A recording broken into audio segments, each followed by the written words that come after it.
మా ఓడి చేసిన చపాతీకి అయితే ఒక బొక్కలేదు.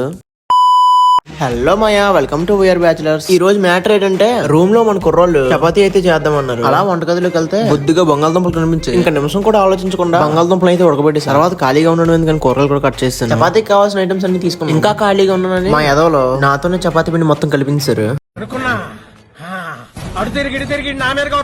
సర్లే ఇంకేం చేద్దాం, కలిపేద్దాం అనుకున్నా. వీళ్ళకి తెలియని విషయం ఏంటంటే నేనైతే ఇప్పుడు వచ్చి ఒకసారి కూడా చపాతీ పిండి కలపలేదు. ఏదో మెల్లిగా మేనేజ్ చేద్దాం అనుకుంటే కొంచెం సాల్ట్ వేద్దాం అనుకుంటే అది ఎక్కువ పడిపోయింది.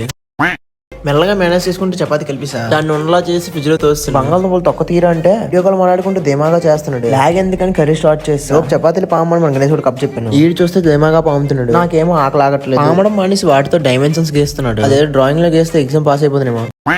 మా ఓడి చేసిన చపాతీకి ఒక బొక్క లేదు. వీడికి దండేసి పురస్కారం ఇవ్వాలి. ఇది చూస్తే నేనే 100 రెట్లు బెటర్ అనుకున్నాను. ఆ ప్యాచ్ వర్క్ చపాతీల్ని మా ఓడి పెనం మీద మెల్లిగా కాల్చేసాడు. ఉప్పు ఎక్కువైపోద్ది అనుకున్నా, కానీ మొత్తం బానే వచ్చింది. లేదంటే మా ఓడి నన్ను చావకూడదు. ఏదేమైనా మా గణేష్ కూడా చపాతీలకి మాత్రం రేంజ్ అనుకోండి. లేక లేకుండా ఫాలో అండ్ సబ్స్క్రైబ్ చేసుకోమయ్యా.